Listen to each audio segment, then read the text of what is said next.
안녕하세요. 이번 시간에는 제가 이제 영상을 보면 어쩔 때는 해설지를 보라 했다가 어쩔 때는 해설지를 보지 말라고 했다가 약간 헷갈려 하시는 분들이 계셔가지고 제가 좀 정리를 해드리겠습니다. 일단 첫 번째, 해설지는 무조건 안 보는 게 좋습니다. 그래서 저학년들, 초등학교 저학년 때부터 해설지를 안 보게끔 이런 식으로 좀 습관을 들이고요. 그리고 모르는 게 있으면 제가 이제 여러 차례 말했던 방식으로 뭔가 질문을 하면 앞에 개념 부분 어디를 읽고 다시 풀라고 유도를 하고, 그래도 모르면 유사유형 앞에 풀었던 거 그 부분 풀이를 한번 보고 다시 풀라고 하고, 그래도 모르면 힌트를 줘가면서 풀게끔 해서 가급적 해설지를 안 보고 혹은 질문도 이제 뭐 풀이에 대한 질문을 듣지 않고 혼자서 풀게끔 유도를 하라고 했죠. 그래서 이런 식으로 중상위권 학생들이나 혹은 초등 저학년 학생들을 해설지를 보지 않고, 그리고 질문을 했을 때도 가급적이면 이런 방식으로 좀 우회해서 본인이 풀게끔 이런 식으로 해주는 방법이 가장 좋습니다. 가장 좋은 방법이고 그리고 수학의 문제 해결 능력도 높이는데 가장 좋은 방법이죠. 자, 그런데 그래서 결론적으로 얘기하면 해설지를 보지 않는 게 좋다라는 거고요. 그리고 모르는 게 있을 때도 이런 식으로 스스로 해결하게끔 유도하는 게 좋다는 건데, 그러면 이제 왜 해설지를 또 언제는 보라고 하느냐? 그러면 해설지를 볼 수밖에 없는 경우가 있고, 또 하나는 차라리 해설지를 보는 게 얘한테, 얘 인지능력, 이 학생의 인지능력 발달에 도움이 되는 경우가 있어요.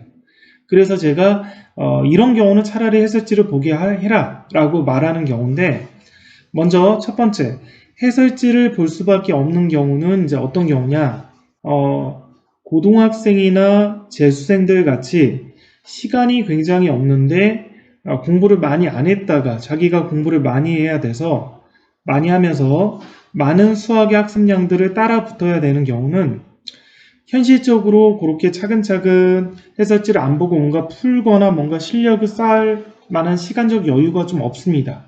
뭐 외국에 살다 왔거나 아니면 재수를 하거나 중간에 공부를 놨거나, 그래서 어느 정도 자기주도적인 공부를 할 수 있는 고등학생 이상의 학생인 경우에 대해서 이런 학생들 같은 경우는 이제 워낙 밀려있는 게 많고 내용을 채워야 되니까 마치 수학 문제를 푼다라는 것보다는 개념을 정리한다라는 개념으로, 그러니까 해설지를 읽으면서 기본적인 문제 위주로 하는 거죠. 그러니까, 뭐, 가령 기본서를 예를 들면, 필수 예제가 있고 밑에 확인 체크가 있는데, 이런 것들을 필수 예제 같은 풀이가 있으니까 풀이를 읽고, 확인 체크도 풀리면 막히면 해설지를 보면서, 어떻게 푸는 거구나. 이런 식으로 개념 정리용으로 해설지를 활용하라고 했습니다.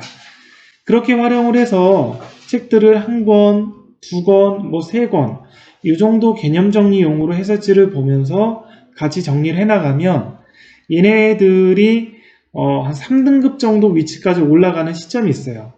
3등급 정도.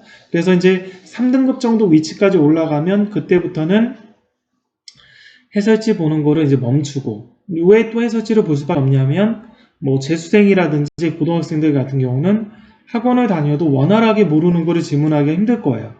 그리고 특히 수학의 기초가 부족한 학생들은 모르는 게 너무 많기 때문에 그걸 다 질문으로 해결하기 힘든 상태죠. 그래서 어쩔 수 없이 개념 정리용으로 해설지를 보면서 공부를 해야 되고, 그렇게 해서 한 3바퀴 정도 복습이 되면 한 3등급 혹은 4등급 정도 선에 그 성적에 이제 안착을 하게 될 텐데, 그때부터는 이제 해설지를 좀 줄여나가면서 해나가야 되죠. 그래서 해설지를 조금씩 안 보면서 공부하는 방식으로 변경하면 됩니다. 그 방법은 제가 이전 영상에서 올려놨으니까 그거를 참고하면 되고요. 자, 두 번째가 차라리 해설지를 보는 게 이 학생의 수학의 실력 향상을 위해서 좋은 경우도 있어요. 그게 뭐냐? 그러니까 기본적인 독서 부족, 보통 이제 독서 부족이 제일 많은데, 독서 부족으로 인해서 기본적인 이해력이 많이 부족하고, 이해력뿐만 아니라 머릿속에 뭔가 배운 것들을 빨리 잊어먹는 학생들이 있어요. 그러니까 뭔가 가르쳐주면 그거를 머릿속에 체계화시켜서 정리하는 능력 자체가 어렸을 때부터 독서도 많이 안 해왔고 그런 것들을 연습 안 하고 그냥 의존적으로 계속 과외라든지 모르면 질문하고 쉬운 언어로 얘기해주면 이해하고 듣고 이런 방식으로 공부를 하는 학생들은 수학도 굉장히 하위권이지만 본인이 뭔가를 할 수 있는 자생 능력 자체가 하나도 없어요. 그리고 이런 학생들의 특징은 해설지를 봐도 해설지조차도 잘 이해를 못하는 경우도 있어요. 그러면 이런 학생들 같은 경우는 모르는 걸 질문했을 때 계속 가르쳐주면 그냥 산소호흡기를 꼽는 것 같이 또 듣고 이해했지만 좀 있으면 또 잊어먹고 듣고 이해했지만 좀 있으면 또 잊어먹고 그래서 깨진 독에 물 붓기 같은 그런 현상이 벌어집니다. 그래서 이런 학생들은 차라리 인지 능력을 높이는 차원에서 모르는 게 있으면 질문을 해서 선생님이 설명하는 쉬운 언어로 듣고 또 잊어먹고 이걸 반복하지 말고 차라리 모르는 게 있으면 해설지를 피고 해설지 어려운 부분은 독해를 하는 거죠. 독해를 하고 독해를 하다가 이해가 안 되면 그 부분을 선생님한테 질문을 하고 선생님이 그 부분을 설명을 해주고 그렇게 해서 최소한 해설지 자체를 독해에서 이해하는 능력을 기르고 독해에서 이해하는 능력을 길렀으면 해설지를 똑같이 똑같이 베껴 쓰는 거죠. 똑같이 손으로 베껴 쓰면서 이거를 머릿속에 눈으로만 읽으면 또 금방 까먹거든요. 그러니까 귀로 들으면 가장 빨리 까먹고 그 다음에 눈으로 읽으면 두 번째 빨리 까먹어요. 그러니까 귀로 듣는 것보다는 이런 학생들은 차라리 눈으로 읽는 게 나니까 해설지를 차근차근 눈으로 읽어서 독해해서 머릿속에 집어넣고 그 다음에 두 번째 단계로 그거를 쓰는 거죠. 해설지를 보고 그대로 똑같이 베껴 쓰고 세 번째 단계로 해설지를 똑같이 베껴 쓰는 거에서 해설지를 좀 요약해서 베껴 쓰고 그러니까 요약해서 정리하는 거죠. 해설지 모든 내용을 필사하는 거 그 다음 단계로 해설지의 내용들을 좀 정리해서 자기가 정리해서 연습장에다 쓰는 연습. 이런 연습들을 차근차근 하면서 모르는 게 있을 때마다 질문하고 귀로 듣고 잊어먹고 그 과정을 조금 더 학습 능력을 높일 수 있는 방법으로 바꿔줘야 된다라고 얘기를 했죠.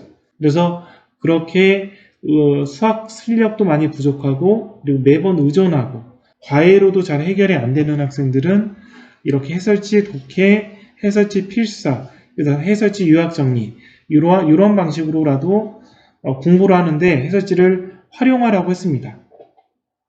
그래서 결론적으로 얘기하면 해설지를 안 보는 게 제일 좋고 해설지를 안 보고 선생님한테도 질문 안 하고 스스로 해결하는 게 제일 좋으나 그게 힘들 때는 힌트들을 받으면서 해결하고 그리고 아까도 얘기했듯이 어쩔 수 없이 재수를 하거나 뭐 외국에 살다 왔거나 기초가 부족하거나 그런 학생들은 많은 양을 빨리 끝내야 되니까 해설지를 개념 정리용으로 이용하고 그리고 아예 수학 실력이 안 돼서 매번 선생님들한테 설명 듣고 잊어먹고 설명 듣고 잊어먹는 학생들은 해설지 독해 능력이라도 키우는 방법으로 해설지를 활용해야 된다라는 것이죠.